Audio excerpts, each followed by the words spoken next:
한 말씀 우리가 들은 것 벌써 5번째 시간이 됐죠. 마음이 가난한 자가 받는 복부터 시작해서 오늘 긍휼히 여긴다. 긍휼이라는 게 뭘까?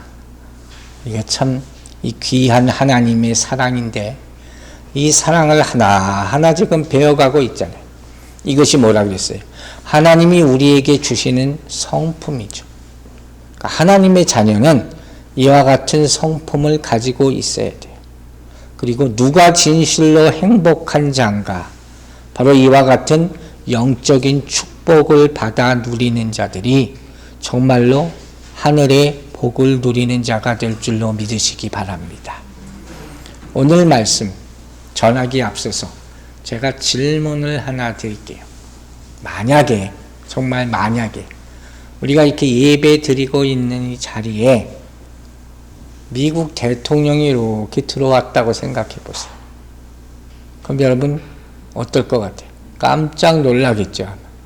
근데 그리고 얼마 있다가 노숙자 한 분이 또 저 문을 통해서 이렇게 들어와서 맨 뒷자리에 이렇게 앉아 있어요. 그러면 여러분 누구에게, 둘 중 누구에게 더 눈길이 갈 것 같아요? 노숙자. 할렐루야. 처음부터 이렇게 대답을 딱 해버리시면 저는 오늘 설교할 게 없어요. 아니에요. 할렐루야라 그랬잖아요. 축복이죠. 그죠?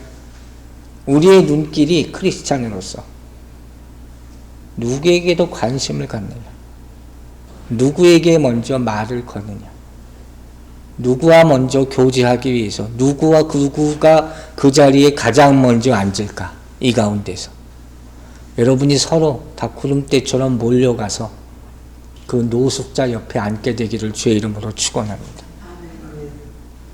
이게 오늘 이야기예요. 5번째 복에 대한 말씀이죠. 자, 마태복음 5장 7절 다시 한번 읽겠습니다. 긍휼히 여기는 자는 복이 있나니 그들이 긍휼히 여김을 받을 것이며. 영어 성경을 봤어요. Blessed are the merciful 그랬어요. mercy라는 mercy로 해석을 했어요. For they shall receive mercy. 이 문장 자체는 굉장히 심플한 것 같아요. 그러나 그 내용은 간단하지가 않습니다. 오늘 설교도 이런 패턴으로 합니다. 긍휼이라는 것이 무엇이냐? 긍휼의 의미를 먼저 생각해보고 두 번째가 중요한 거죠. 도대체 이 긍휼을 우리가 어떻게 실천할 것인가? 성경 구절을 예를 들어서 몇 가지로 설명을 할 거예요. 성경에 여기에 대한 예가 굉장히 많이 나타납니다. 그리고 세 번째로 이 사람들이 받는 복이라는 게 과연 뭔가? 긍휼을 받는다 했는데 긍휼을 받는다는 게 도대체 뭔가? 이 복 다 받고 누리시기를 주의 이름으로 축원합니다. 자, 먼저 긍휼이란 무엇인가? 영어는 mercy라고 그랬잖아요. 그런데 또 어떤 성경을 보면 compassion이라는 거예요. 여러분 compassion이라는 구제 선교단체 이름 들어보셨죠? 굉장히 크게 성장하고 있는 단체 중에 하나예요. 굉장히 많은 사람들이 여기 참여하고 얼마 전에 제가 아는 목사님 한 분도 목회를 갑자기 그만두시고 이 컴패션이라는 단체를 위해서 일하시기로 했다고 그렇게 말씀하신 것을 듣고 제가 또 놀라기도 했습니다. 긍휼하면 보통 제가 자주 쓰는 단어 가운데 무슨 단어가 있냐면 불쌍히 여겨 주시옵소서. 제가 은근히 아마 많이 써요. 이 단어를 좋아하나 봐요, 내 마음이. 긍휼이 불쌍히 여겨달라 하는 한국말로 표현될 때가 많기 때문에 그런 것 같기도 한데 그거 정도로 다 설명이 안 되거든요. 그래서 오늘 특별히 이 긍휼이라는 mercy 혹은 compassion이라는 단어의 히브리어 의미, 헬라어 의미를 좀 찾아봤어요. 굉장히 의미심장하기 때문에. 첫 번째, 긍휼에 해당하는 히브리어는 라함이라는 단어를 써요. 그런데 이건 기억할 필요가 없지만 그 의미가 뭔지 아세요? 어머니의 자궁, 음이에요. 자궁. 아이를 베는 이 자궁을 뜻하는 거예요. 누가 이런 말 옛날에 하죠. 어머니 뱃속에 있을 때가 가장 편안하고 행복했다. 들어본 적이 있을 거예요. 왜? 거기서 생명이 잉태되고 다 먹을 것 받아먹고 또 가장 안전하게 보호받는 곳. 세상에 나오면 그때부터 지가 알아서 살아야 돼. 그러나 어머니 뱃속에 있을 때가 가장 안전하고 편안할 때라는 거예요. 이게 신비죠. 이게 정말 신비로운 사랑이에요. 근데 안타까운 것은 우리는 기억 못하죠. 근데 누구는 기억해요? 어머니는 기억한다고. 그 얘기를 이사야 선지자가 이렇게 잘 표현했어요. 이사야서 49장 15절 보세요. 여인이 어찌 그 젖 먹는 자식을 잊겠으며 자기 태에서 난 아들을 긍휼히 여기지 않겠느냐. 그대는 혹시 잊을지라도 나는 너를 잊지 아니할 것이다. 아이를 낳은 어머니는 절대로 그 때를 잊지 못할 거예요. 저 같은 남자들은 이건 뭘 알아도 알 수가 없는 거예요. 그래서 가끔 어머니들이 자식한테 자식의 속셈 이런 얘기를 한다고요. 내 뱃속으로 난 놈이 어떻게 이렇게 속을 쎄니? 그런 표현들 옛날 어머니들이 쓰셨어요. 내 뱃속으로 났다는 거. 틀린 거예요. 그러니까 어머니의 사랑이라는 것은, 자식을 향한 사랑인 것은 정말 뭐라고 표현해야 돼요? 애끓는 사랑. 정말 말로 표현하기 힘든 그 사랑을 말하는 거예요. 그게 긍휼이래요. 히브리어 원어적 의미로. 자, 두 번째. 그러면 헬라어 긍휼은 뭐냐? 엘리오스라는 단어를 쓰는데, 헬라어의 의미는 뭐냐면 그 사람의 피부 속으로 아니면 내장 속으로 깊숙이 들어가는 거예요. 이 내장 안까지 들어가서 그의 입장에서 이해하는 것. 제가 뭐라고 했어요? 그 사람의 입장에서 이해하는 것. 그걸 뭐라고 그래요? 한자로 공감이라는 거예요. 이게 가장 중요한 거예요. 영어로 identify 한다는 거예요. 그 사람과 똑같은 동일시, 동격시 하는 거예요. 내 생각으로 일방적으로 하는 게 아니에요. 그러니까 긍휼은 불쌍히 여기는 건데, 나는 높은 자리에 있으면서 나보다 못한 사람을 애따 이거 한번 받아라 이렇게 주는 게 아니라, 그건 동정이라고, 심파티라고 하는 거예요. 그게 아니라 내가 그와 같은 형편으로 내려가는 거예요. 그래서 그 사람의 감정이나 그 사람의 느낌이나 그 사람의 아픔이나 이런 것을 함께 나누는 거예요. 여러분, 이게 긍휼임을 잊지 마시기 바랍니다. 그러니까 이렇게 생각하면 정말로 우리는 긍휼히 여김을 받았다는 걸 알게 되는 것이고, 내가 누군가를 긍휼히 여긴다는 것이 쉽지 않다는 것도 깨닫게 되는 거예요. 또 우리가 이런 경우 있잖아요. 아무리 좋은 것을 누구한테 받았다 하더라도 내가 줄 때도 상대방의 마음을 이해하지 못하고 베풀거나 받게 되면 그게 오히려 힘들 때가 있어요. 그런 경험을 제가 가끔 옛날에 받아봤거든요. 제가 전설적인 얘기하고 가끔 하는 게 있어요. 오래전에 제가 누군가에게 이렇게 식사 대접을 받은 적이 있었는데 제가 평생 잊지를 못해요. 그분의 마음을 아는데 그런 게 있다고요. 베푸는 것도 안 해본 사람은 잘 못해요. 어떻게 할 줄 몰라가지고. 스테이크를 사주셨는데, 스테이크는 여러분 알잖아요. 내가 얘기 옛날에도 한 것 같아요. 가서 자기가 어떻게 굽는지 뭐 종류 이런 게 많잖아요. 근데 그걸 나한테 물어보지도 않고 당신들이 다 정해버렸어. 그러니까 나는 가서 감사하게 먹습니다 하지만 어떤 한편으로 굉장히 황당하더라고요. 그럴 수 있다는 거예요. 그래서 얘기하는 거예요. 공감이라는 거예요. 같은 마음을, 그 사람의 마음을 살피고 베푸는 거예요. 이게 긍휼임을 잊지 마시기 바랍니다. 에베소서 말씀 보면 중요한 얘기가 하나 있어요. 2장 4절 5절 보세요. 에베소서 2장 4절과 5절. 긍휼이 풍성하신 하나님이 우리를 사랑하신 그 큰 사랑을 인하여 허물로 죽은 우리를 그리스도와 함께 살리셨고 너희는 은혜로 구원을 받은 것이라. 아멘이죠. 여기 보면 중요한 단어 세 가지가 나와요. 하나는 긍휼이라는 단어고 또 하나는 사랑이라는 단어가 나와요.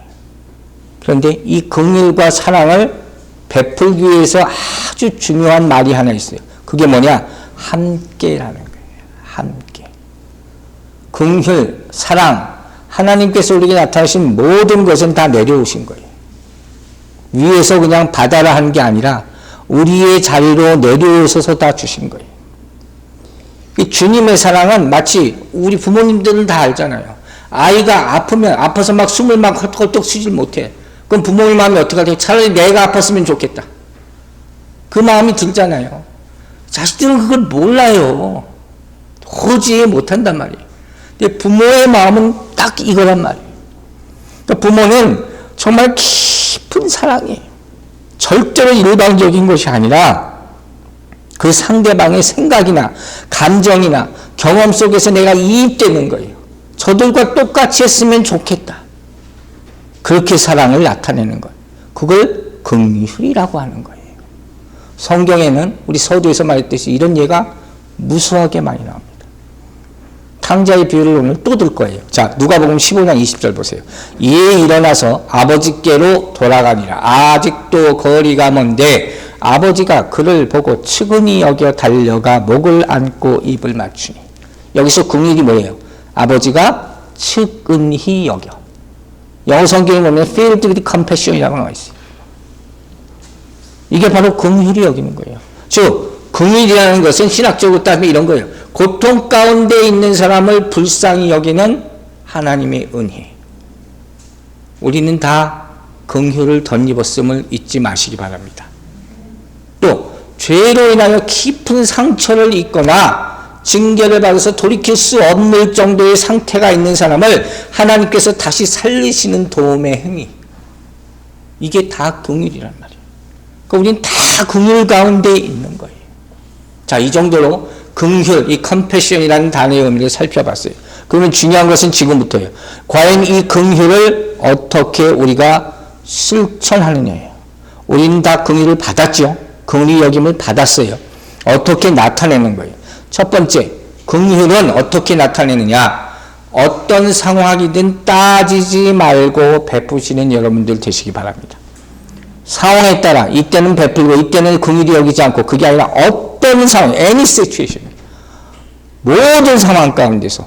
자, 누가복음 10장에 대표적인 예가 있어요. 그게 뭡니까? 바로 굿 사마리탄, 선한 사마리아인의 비유겠죠. 유명한 말씀이에요. 이거 제가 아동부 전도사 때 이거 가지고 설교를 한 거 아직도 기억나는 게 있어요. 그때 타이틀이 뭐였냐면 Who is our neighbor? 누가 우리의 이웃입니까? 하는 타이틀로 설교했었어요. 답을 먼저 드릴게요. Who is our neighbor? People who need our help. 우리의 도움이 필요한 사람이 우리 이웃이에요. 옆집 사는 사람이 우리 이웃이 아니라 크리스찬으로서 우리 이웃은 누구라고요? 우리의 도움이 필요한 사람이에요. 자, 어떻게 돕나? 몇 구절만 인용을 했어요. 자, 누가복음 10장 30절, 34절, 35절. 오늘 이거 다 볼 수 없으니까 여러분 이 문장만 읽어볼게요. 말씀만. 예수께서 대답하여 이르시되 어떤 사람이 예루살렘에서 여리고로 내려가다가 강도를 만나매 강도들이 그 옷을 벗기고 때려 거의 죽은 것을 버리고 갔더라. 그죠? 이 상황 아시죠? 다 죽게 됐어요. 이 사람이. 어떤 사람이. 그런데 그 다음 보세요. 가까이 가서 기름과 포도주를 그 상처에 붓고 싸매고, 사마리아인이 그렇게 했다는 거예요. 자기 짐승에 태워 주막으로 데리고 가서 돌보아 주니라.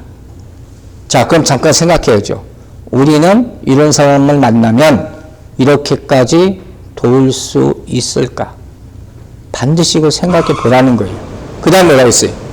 그걸로 끝나는 게 아니라 그 이튿날 그가 주막주인에게 데나리온 둘을 내어주며 이르되 이 사람을 돌보아주라. 비용이 더 들면 내가 돌아올 때에 갚으리라 하였으니. 그날만이 아니라 그 다음날까지 신경을 쓰는 거예요.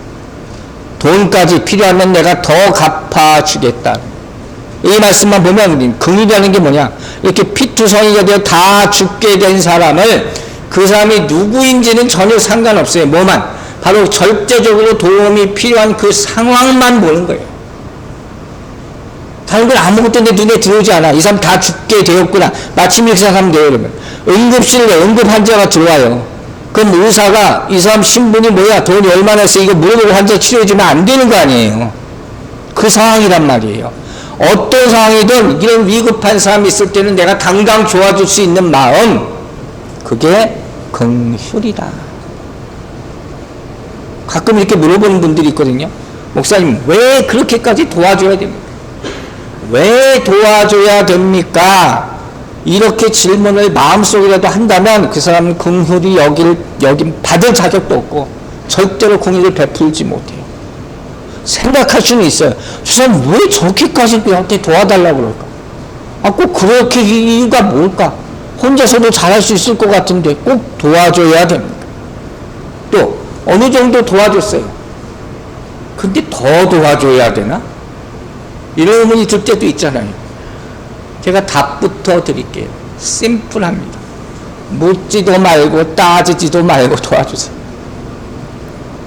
이건 그럴 필요가 없는 거예요. 이유가 어땠든 그걸 물어보는 순간 그건 긍휼이 아니에요. 비난하면서 혹은 의심하면서 불평하면서 도우려면 그건 돕는 의미가 하나도 없어요. 제가 이런 생각이 들 때가 있었어요. 내가 이런 기회가 있다면 하나님이 나같이 완악한 사람한테 선한 일을 할 기회를 주시는 거예요. 여러분 혹시 이런 생각 가져본 적 있으세요? 그러면 감사함으로 돕게 될 줄로 믿습니다. 뭐라 그래요? 오리를 가자 하면 심리를 가라. 절대로 컴펜세이션, 보상을 바라지 마세요. 그건 벌써 긍휼이 아니에요. 그리고 끝까지 한 번 시작했으면 끝까지 도우시기 바랍니다. 이게 모든 전도의 원리가 되는 것이. 우리 마지막에 대해서 결국 그 얘기를 할 거예요. 긍휼은 그냥 불쌍히 여기는 것으로 끝나지 않는다. 두 번째, 긍휼이라는 것은 자기 자신의 처지를 생각하는 게 아니라는 거예요. 내가 지금 상황이 이런데 이래가지고 긍휼히 여길 수가 없다. 누가복음 10장 31절 32절 보겠습니다. 마침 한 제사장이 그 길로 내려가다가 그를 보고 피하여 지나가고, 제사장이 이 다 죽게 된 사람 보고 그냥 도망갔어요. 또 이와 같이 한 레위인도 그곳에 이르러 그를 보고 피하여 지나가되, 레위 사람 성전 돌보는 이 사람도 또 그냥 가버렸어요. 그런데 아무 상관도 없는 사마리아 사람이 자신의 이익과 자신의 무엇과도 전혀 상관없는 일에 시간과 돈과 열정을 다 쏟아부었어요. 이게 긍휼이 점점점 어려워지죠, 여러분. 자, 유대인들은 이 상황을 뭐라고 얘기하는지 아세요? 왜 제사장은 이 사람 돌보지 않았냐? 이런 얘기도 하잖아요. 예루살렘 성전에서 일어났으면 당장 난리가 일어났을 거다. 그죠? 왜 돌보지 않았냐? 이런 거 아시죠? 제사장도 지나고 레위인도 그냥 지나갔어요. 왜? 율법적으로 피를 흘리고 죽어가는 시체에 가까운 사람은 만지면 안 된다는 거예요. 그건 유대인의 율법이 있기 때문에. 이 사람들 잘못한 게 없다는 거예요. 살인을 했어, 도적질을 했어. 자기는 아무 죄도 없다는 거예요. 잘못한 게 아무것도 없다는 거예요. 근데 예수님은 여기에서 뭐라고 말씀하는 거예요? 이들은 분명히 죄를 저지른 것이다. 무슨 죄예요? 긍휼히 여기지 않은 죄, 불쌍히 여기지 않은 죄. 이 사람들은 율법을 가지고 있음에도 불구하고 긍휼을 잃어버렸어요. 죽어가는 사람을 보고 도와주지 않는 것이 죄다. 성경은 말합니다. 분명히 성경이 말합니다. 야고보서 4장 17절 보세요.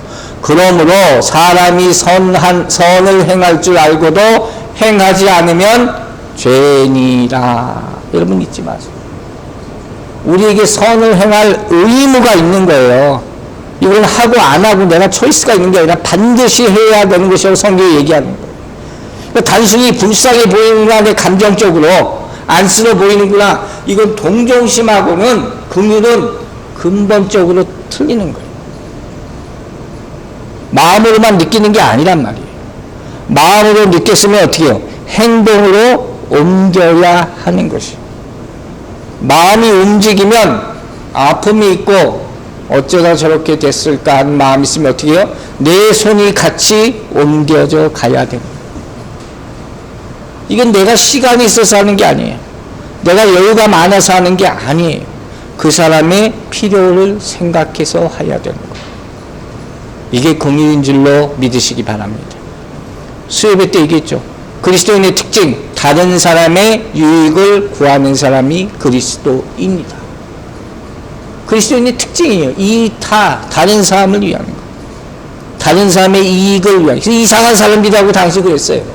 1, 2, 3세기까지. 세 번째, 긍휼은 대상이 누구냐를 따지지 않는다. 누구든지. 여기서 긍휼의 의미가 더 확장됩니다. 자, 마태복음 9장 9절 11절 12절 읽겠습니다. 예수께서 그곳을 떠나 지나가시다가 마태라는 사람이 세관에 앉아있는 것을 보시고 이르시되 나를 따르라 하시니 일어나 따르니라. 바리새인들이 보고 그의 제자들에게 이르되 어찌하여 너희 선생은 세리와 죄인들과 함께 잡수시냐. 예수께서 들으시고 이르시되 건강한 자에게는 의사가 쓸데없고 병든 자에게라야 쓸데있느니라. 아멘이죠. 우리 같은 사람에게 얼마나 감사한 말씀입니다. 당시 마태가 세리잖아요. 세리. 매튜 텍스 컬렉터예요. 세리는 사람 취급 못 받았어요. 유대인들한테 다. 세금 걷어내면서 더 많이 걷어내니까. 그런데 예수님이 이 사람을 불러요. 가난하고 헐벗은 사람이 아니라 돈 많이 뺏어가는 이 텍스 컬렉터를 부른단 말이에요. 그 바리새인들까지 이 사람을 불러임 하는 거예요. 자, 근데 여기서 생각해 보세요. 여러분, 예수님이 제자들을 부르실 때 어떻게 부르십니까? 무슨 컨테스트에서 선발대회에서 뽑습니까? 아니죠. 어떻게 불러요? 그냥 콜해요. 일하고 있는 거 그냥 낚시질 하다가 어부일 하다가 그냥 부르는 거예요. 우리가 뭐 능력이 합당해서 부르신 게 아니에요. 세리도 똑같아요. 이 사람 회개하고 예수님께 갔다는 얘기가 안 있어요. 없어요. 그냥 똑같이 세금 걷다가 예수님이 나를 따르라니까 따라갔다고 나와 있다는 거예요. 예수님이 부르신 그 소리 하나가 애통한 심령으로 나를 만들어주는 거예요. 예수님의 콜링은 뭔지 아세요? 제자로 만드는 부르심이에요. 그래서 making disciple이라고 해요. 제자 만들어라. 사람 만들어라 하는 표현을 쓰죠. 그죠? 저거 사람 되긴 틀렸다. 그런 사람이 예수님 앞에 오면 진짜 하나님의 사람으로 만들어질 줄로 믿습니다. 근데 어떻게? 긍휼히 여김으로. 이게 가장 귀한 방법이에요. 긍휼히 여김으로 꾸짖고 맷때려서가 아니라 그래서 하나님의 한 사람이 만들어지는 거예요. 반면 우리는 너무 사람을 가려요. 그런 게 우리 안에 있어요. 이 이기심이 아주 나쁜 마음. 이 사람 되고 이 사람은 안 된다. 우리 주변에 마음에 들지 않는 사람이 있어요. 모자 보이는 사람이 있어요. 절대로 무시하지 마시기 바랍니다. 더 애통한 마음으로 사랑하게 되기를 주의 이름으로 축원합니다. 더 자비를 베푸세요. 더 한마디 더 걸어서 말하시기 바랍니다. 이게 그리스도인의 의무예요. 우리는 완전합니까? 우린 뭐 이렇게 잘난 게 있습니까? 똑같이 생각해요. 결정적인 말씀 한 가지 드릴게요. 십자가 예수님이 돌아가시면서 뭐라고 그러셨어요? 저들의 죄를 용서하여 주시옵소서. 스테반도 똑같은 얘기죠. 이게 긍휼의 극치라는 거예요. 그 긍휼은 이거예요. 책임은 내가 지겠다. 내가 책임지겠습니다. 이게 긍휼이에요. 자, 요한복음 13장 7절을 보면 재미있는 말씀이 하나 있어요. 예수께서 대답하여 이르시되 내가 하는 것을 네가 지금은 알지 못하나 이후에는 알리라. 아주 의미심장한 말씀하셨어요. 예수님이 제자들 마지막에 발 씻기고 나서 이 얘기를 하신 거예요. 이후에는 알리라. 뭘 안다는 거예요? 발 씻기신 의미를 나중에는 알 것이라는 거죠. 부모가 자식을 사랑해요. 자식이 부모의 사랑을 압니까? 몰라요. 여러분 죽었다 깨어나도 몰라요. 제가 아무리 이진이 이쁘다를 그렇게 노래 부르지만 제가 아빠가 지를 얼마나 이쁘다는지 어떻게 알아? 몰라요. 저는. 그러나 저도 커서 결혼해서 자식을 낳아보면 알 거예요. 내가 얼마나 사랑을 받았구나. 그거예요. 그 전까지는 어떻게 한다는 거예요? 내가 다 감당한다. 부족하죠. 모자라죠. 그러나 나는 다 베푼다. 이게 긍휼인 줄로 믿고 깨달으시기를 바랍니다. 이게 예수님의 긍휼이에요. 네 번째, 긍휼은 뭐냐? 아버지의 마음으로 사랑하는 것. 어머니뿐만 아니라. 자, 누가복음 15장 25절 28절 탕자 비유 또 나오죠. 마다들은 밭에 있다가 돌아와 집에 가까이 왔을 때 풍악과 춤추는 소리를 듣고 그가 노하여 들어가고자 하지 아니하거늘 아버지가 나와서 권한대. 탕자뿐만 아니라 또 한 번의 포커스가 누구의 첫째 아들에게 맞춰져야 된다고 했잖아요. 이 큰아들은 뭐가 문제예요? 아버지가 동생을 위해서 잔치를 베푸니까 이게 못마땅한 거예요. 이 사람은 바르게 살아가는지 모르죠. 자칭 똑똑한지도 몰라요. 바른 말 잘하는 사람이에요. 그러니까 저 페리나 또 동생 돌아왔는데 왜 쟤를 위해서 이렇게 잔치까지 베풀어 줍니까? 바른 말 한 거예요. 근데 잘못한 게 한 가지 있어요. 그게 뭔지 아세요? 아버지의 마음을 헤아리지 못한 죄가 있어요. 아버지의 사랑이 뭔지를 그걸 모르는 죄. 그래서 아버지의 마음을 아프게 한 죄가 있어요. 이게 큰 죄예요. 그러면 옳고 그런 것 따지는 것 좋아요. 그러나 그것 이상의 것을 뭐라 그래요? 그게 은혜고 사랑이라는 것을 잊지 마시기 바랍니다. 부모가 자식을 사랑하는데 옳고 그런 것만 따지면 어떻게 관계가 되겠습니까? 참는다고만 하는 것으로 그게 설명이 될 수 있는 게 아니죠. 사랑하기 때문이죠. 주님께서 우리를 은혜를 주시기 때문인 줄로 믿으시기 바랍니다. 세상에 총명이나 클레버라는 말이 있어요. 아주 똑똑하다는 거죠. 그런 말이 있지만 성경에 보면 지혜라는 말이 있잖아요. 총명은 옳고 그름을 정확하게 판단하는 능력이에요. 근데 지혜는 좀 모자라 보여도 덮어줄 수 있는 마음. 우리가 성경을 읽는 이유가 바로 거기에 있는 거예요. 똑똑하자고 우리가 성경을 보는 것이 아니잖아요. 지혜를 얻고자 함인 줄로 믿으시기 바랍니다. 소위 똑똑한 사람은 판단하기를 좋아해요. 그런데 그래서 어떻게 해요? 내가 판단받기 쉬워요. 내가 용서할 때 나도 용서받을 수 있는 거죠. 남을 정죄하려면 나도 정죄받기 쉬운 거예요. 긍휼을 베푸는 사람은 자연적으로 율법으로부터 자유함을 얻게 되는 거예요. 그래서 오늘 말하는 긍휼의 또 다른 의미는 바로 용서라고 할 수 있는 거예요. 결국 서두에 말했듯이 어떻게 해요? 상대방의 마음에 동참하고 이해하면 용서 못할 것이 없을 줄로 믿으시기 바랍니다. 그때부터 이해되는 거예요. 소위 이런 게 오해가 이해가 바뀐다. 여러분이 다 이런 은혜를 누리게 되기를 주의 이름으로 축원합니다. 이 얼마나 큰 사항입니까? 다섯 번째, 긍휼은 즉각적인 행동으로 옮겨져야 되는 거예요. 망설이면 안 돼요. 긍휼이라는 것은 뒤로 미루는 마음이 아니에요. 왜 그런지 아시죠? 사람의 마음이라는 것이 그 순간 싹 지나가면 잊어버리죠. 어디 들어갈 때 하고 나올 때 마음이 틀리다 그랬잖아요. 기회라는 것이 딱 그 순간이에요. 그 지나가 버리면 에이 나중에 아니면 누가 하겠지 다 이렇게 생각한단 말이에요. 특별히 불쌍한 사람을 내가 도우려고 하는 마음이 있는데 그럼 그 마음이 들 때 즉각적으로 움직여야지. 그렇지 않으면 내게 그런 찬스가 없어져. 긍휼이라는 말을 설명할 때 잘 인용되는 유명한 예화를 제가 하나 인용을 할게요. 성 프란시스라는 사람이 있었어요. 성자라고 불림받을 정도로, 세인트라고 불림받을 정도로 유명한 사람 이야기.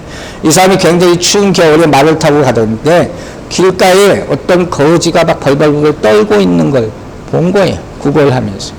그래서 이 사람이 가다 말고 말에서 내립니다. 그 거지 앞에 달려가서 자기 외투를 벗어서 덮여줍니다. 자, 여기까지는 하실 수 있겠죠? 자, 이 순간에 잠깐 생각해 보셔야 돼요. 추위에 떠는 거지를 보고 말에서 내려서 내 외투를 벗겨줘요. 이 순간에 만약에 내가 옷을 벗으면 나도 추울 텐데 하는 생각이 딱 들면 어떻게 해요? 이거 못해요. 그 생각하면 이미 늦는 거예요.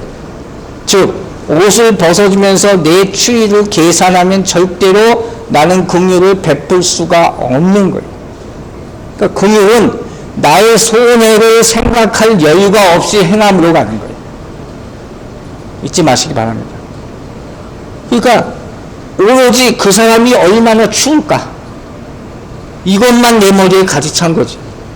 그 바로 행동으로 옮겨주는 거예요. 근데 샌프란시스는 바로 그 행동으로 옮기는 긍휼을 베푼 거예요. 그런데 여기서 끝난 게 아니에요, 스토리가. 옷을 덮어줬잖아요. 근데 그 거지가 샌프란시스한테 얘기하는 거예요. 근데 옷을 내가 입어도 춥네요. 나를 한번 꼭 안아줄 수 있겠습니까? 이렇게 물어봤대요. 근데 사실 이 거지가 얼마나 냄새가 나겠어. 그런데다가 문둥병자였다는 거예요. 오늘 한센병이라고 그러죠. 여러분 어떻게 하겠어요? 또 잠깐 생각해 보세요. 아니 외투 벗어줬으면 됐지. 뭘 또 안아달라고 하느냐. 혹시나 병이 나한테 옮으면 어떡하나 생각하면 못해줘. 우리는 못해요. 그러나 이 사람은 그 즉시 조금도 망설이지 않고 이 거지를 꽉 껴안아줬다는 거. 그리고 무슨 일이 벌어진지 아세요? 여러분 얘기 들어보셨어요? 그래봤자 놀랍게도 그 거지가 싹 없어집니다. 그리고 그 순간 하늘에서 음성이 들려왔어요. 오늘에야 내가 나를 이렇게 사랑하는지 알았다. 하나님이죠. 그게 예수님이었어요. 여러분 망설이지 마시고 긍휼을 베풀게 되기를 주의 이름으로 축원합니다. 우리가 주의할 것이에요. 우린 다 긍휼을 받았습니다. 아멘 되십니까? 우리가 다 긍휼을 받았다면 그 성품이 우리 안에 있다는 거죠. 그 성품이 우리 안에 있다면 그걸 베푸는 것으로 반드시 나타나야 되는 거예요. 근데 그걸 못할지언정 엄청난 죄를 짓고 사는 사람의 예가 있어요. 그게 마태복음 19장 24절, 27절, 28절 봅니다. 결산할 때에 10,000달란트 빚진 자 하나를 데려오며 그 종의 주인이 불쌍히 여겨 놓아보내며 그 빚을 탕감하여 주었더니 10,000달란트 빚진 자를 탕감해 줬어요. 그런데 그 다음 무슨 일이 생겨요? 그 종이 나가서 자기에게 100데나리온 빚진 동료 한 사람을 만나 붙들어 목을 잡고 이르되 빚을 갚으라 하며 아직 저는 10,000달란트 탕감 받았는데 100달란트 빚진 사람을 그걸 못 기다려주고 탕감해주지 못할 망정 목을 붙잡고 죽이려고 했다. 큰일 났어요. 긍휼을 베푸는 사람의 기본 마음은 저 사람이 불쌍해서가 아니에요. 그게 뭐예요? 내가 먼저 받은 긍휼에 대한 감사로부터 나오는 거예요. 오로지 이거로부터 나오는 거예요. 우리가 선을 행하는 것은 구원받기 위해서 행하는 것이 아니라 뭐라고 그랬어요? 구원받았기 때문에 당연히 선을 행하여야 하는 것임을 믿으시기 바랍니다. 여러분이 긍휼의 도구가 되기를 주의 이름으로 축원합니다. 중요한 말씀 두 가지를 인용할게요. 갈라디아서 6장 7절과 마태복음 7장 12절 보세요. 스스로 속이지 말라. 하나님은 업심여김을 받지 아니하시나니 사람이 무엇으로 심든지 그대로 거두리라. 심는 대로 거두는 원리에 대해서 설명하신 거예요. 또 마태복음 7장 12절. 그러므로 무엇이든지 남에게 대접을 받고자 하는 대로 너희도 남을 대접하라. 이것이 율법이요 선지자니라. 여러분 긍휼을 베푸는 우선순위의 법칙이라는 게 있어요. 제가 이름을 지은 거예요. 그게 뭔지 아세요? 바로 본문에 있는 거예요. 먼저 하라는 거예요. 먼저 심고 먼저 대접하고 먼저 그의 나라와 그의 의를 구하고 먼저 내 눈에 있는 들보를 다 빼어내라는 거예요. 먼저 하는 자에게 긍휼이 없는 축복이 임하게 될 줄로 믿습니다. 자 이제 마지막으로 긍휼히 여기는 자가 받는 복 세 가지로 간단하게 요약해서 설명하고 마치겠습니다. 첫 번째, 내가 긍휼히 여김을 베푸면 내 영혼이 은혜받게 될 줄로 믿으시기 바랍니다. 성경에 있는 거 하나만 인용할게요. 이사야서 58장 10절 11절 줄인 자에게 내 심정이 동하며 괴로워하는 자의 심정을 만족하게 하는 이게 긍휼을 베푸는 거예요. 그 결과예요. 내 빛이 흑암 중에서 떠올라 내 어둠이 낮과 같이 될 것이며 여호와가 너를 항상 인도하며 메마른 곳에서도 내 영혼을 만족하게 하며 내 뼈를 견고하게 하리니 너는 물된 동산 같겠고 물이 끊어지지 아니하는 샘 같을 것이라. 아멘. 뒤에 것만 받으려고 그러지 마시고 먼저 베푸시라. 베푸는 자가 받게 될 줄로 믿습니다. 여러분의 영혼이 기쁨으로 충만하게 될 줄로 믿습니다. 두 번째로, 내가 긍휼을 베푸면 누군가로부터 긍휼히 여김을 받을 때가 반드시 옵니다. 이걸 잊지 마세요. 여러분이 사는 동안에 누군가에게 옛날이라도 도움을 준 기억이 분명히 있을 거예요. 왜 없겠습니까? 언젠간 반드시 은혜로 여러분에게 돌아올 줄로 믿으시기 바랍니다. 흥미로운 예화가 있어서 잠깐 인용할게요. 어떤 젊은 친구가 회사 면접 시험을 계속 떨어졌어요. 그러다가 마지막이라고 생각하고 또 옷을 잘 차려입고 준비해서 면접을 보러 가는 거예요. 근데 회사 바로 다 앞까지 왔는데 그 앞에서 어떤 차가 플랫타이가 된 걸 봤어요. 차가 완전히 주저앉아 버렸어요. 그러니까 그 차 주인 같은데 나이가 좀 든 여자분이 어쩔 줄 모르고 막 하고 있는 거예요. 그래서 이 마음에 갈등을 해요. 이 사람을 도와줘야 되나? 내가 지금 이 면접 시간이 다 돼야 되는데 빨리 면접 보러 가야 되나? 어떻게 쓸 것 같아요? 잠깐 망설이다가 결국 이 플랫타이어 된 차를 도와줘요. 다시 바퀴를 다 갈아 끼워줘요. 그리고 막 면접장으로 허겁지겁 가는 거예요. 가보니까 이미 시간이 지났어. 그래서 면접 본 사람한테 사정을 하면 내가 어찌어찌해서 조금 늦었는데 날 좀 봐주시고 기회를 주세요. 그러니까 이 면접 보는 사람이 시간이 늦었으니 자네는 자격이 없다. 딱 잘라버리는 거예요. 얼마나 가슴이 아프겠어. 그래서 실패한 자의 마음을 가지고 돌아오려고 했는데 뒤에서 어떤 여자의 목소리가 들리는 거예요. 저 사람 내일부터 나오라고 하세요. 이 뒤를 돌아보니까 자기가 그 타이어 체인지해줬던 그 차 여주인, 그 회사 사장이었다는 거예요. 여러분, 이런 일이 우리 안에 반드시 일어나게 된다는 사실을 잊지 마시기 바랍니다. 세 번째로, 긍휼히 여기는 자는 반드시 하나님으로부터 긍휼함을 받게 될 줄로 믿으시기 바랍니다. 여러분, 이게 가장 크고 중요한 복이에요. 이 내용이 마태복음 나와 있어요. 25장 33절부터 35절까지. 양은 그 오른편에, 염소는 왼편에 두리라. 그때 임금이 그 오른편에 있는 자들에게 이르시되 내 아버지께 복받을 자들이여, 나와 창세로부터 너희를 위하여 예비된 나라를 상속받으리라. 내가 줄일 때 너희가 먹을 것을 주었고, 목마를 때 마시게 하였고, 나그네 되었을 때 영접하였고. 유명한 말씀이죠. 이 배경이 뭔지 아시죠? 최후의 심판 때를 지금 얘기하는 거예요. 최후의 심판은 누구에게나 다 적용되는 거예요. 그때가 되면 누구나 다 누구만 바라보게 됩니까? 예수님만 바라보게 되는 거예요. 예수님의 한 말씀이 영생과 영벌을 가리기 때문에, 그럼 무슨 기준으로 예수님이 이렇게 판단하시는 심판의 기준이 뭐냐는 거예요. 바로 이거예요. 긍휼히 여긴 것. 누구 한 사람에게 물 한 모금 떠준 적이 있느냐? 이거로 판단하신다고 성경에 분명히 나타나는 거예요. 여러분이 어느 순간에 긍휼을 베풀었을 때 그 결과는 뭘로 나타나요? 구원으로 나타나게 될 줄로 믿습니다. 심판을 통과하는 거예요. 그냥 내가 칭찬받는 게 아니라 내가 천국에 갈 수 있는 열쇠가 여기 있다는 거예요.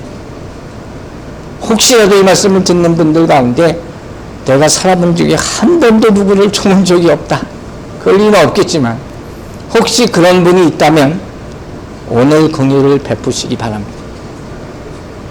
우리 주님은 우리가 크건 작건 간에 그러한 일을 한 것을 분명히 기억을 하십니다. 서대 우리님이 얘기했죠. 이 교회에 대통령, 미국 대통령이 들어오고 또 홈리스 한 분이 들어온다면 여러분 누구에게 가까이 갈 것이냐? 대답은 나와 있죠. 예수님은 잊혀지고 버려진 모습으로 이 땅에 오셨음을 잊지 마시기 바랍니다. 세상 사람들은 유명한 연예인을 좋아하지만 예수님은 잃어버린 양을 찾아다니십니다. 마지막으로 한 가지 예를 얘기하고 말씀 마칠게요. 가끔 제가 하고 듣는 얘기죠. 한국 사람들이 이런 얘기를 합니다. 북한을 왜 그렇게 계속 도와줘야 합니까? 그냥 퍼주는 거 아닙니까? 변화도 없고 뭐 듣자니 간부들만 살찐다고 하는데 언제까지 이렇게 계속 퍼줘야 합니까? 여러분 왜 그래야 될 것 같습니까? 뭐라고 대답하시겠습니까? 저는 분명히 언젠가는 남북이 통일될 줄로 믿습니다. 많은 그리스도인들이 기도하고 있기 때문에 하나님의 은혜로 하나가 될 줄로 믿습니다. 그때 많은 사람들이 북한에 들어갈 거예요. 그러나 분단의 기간이 너무 길었어요. 갈등의 골이 엄청나게 문화적으로도 차이가 있습니다. 그때 어떻게 이 사람들과 우리가 하나됨을 쉽게 가져올 수가 있을까요? 그 한 가지를 우리가 배운 거예요. 우리가 만약 그들을 도왔다면, 그리고 그 사람들이 그것을 기억한다면 그 사람들이 우리를 맞아줄 줄로 믿습니다. 어떻게 그 굶어갈 때 한 번도 도와주지 않다가, 그 힘들 때 한 번 아는 척도 안 하다가 보자마자 예수 믿으세요 할 수가 있습니까? 무슨 말인지 아시겠어요? 긍휼은 전도와 구원의 원리가 되는 것이요. 그러므로 베푸시기 바랍니다. 우리가 받았으니, 우리가 그 많은 긍휼을 받았으니, 여러분 안에 긍휼의 영혼이 있으니 베푸시기 바랍니다. 그 사람에게 자유가 있고, 그 사람의 감사가 있고, 그 사람이 진정한 행복을 누리는 사람이 될 줄로 믿습니다. 기도하겠습니다. 아버지 하나님, 오늘 우리가 긍휼히 여김을 받은 자의 축복에 대해서 배웠습니다. 오늘 말씀이 우리 삶 가운데 계속 나타나게 하여 주시옵소서. 누구를 돕고 베푸는데 조금이라도 망설임이 없게 하여 주시고, 내 상황을 돌아보다 그 상대방의 처지를 먼저 생각하고 주님으로부터 받은 긍휼을 남김없이 감사하면서 다 나눌 수 있는 심령 되게 하여 주시옵소서. 그것의 복이 충만하기를 원하오며 예수 그리스도의 이름으로 기도했습니다. 아멘.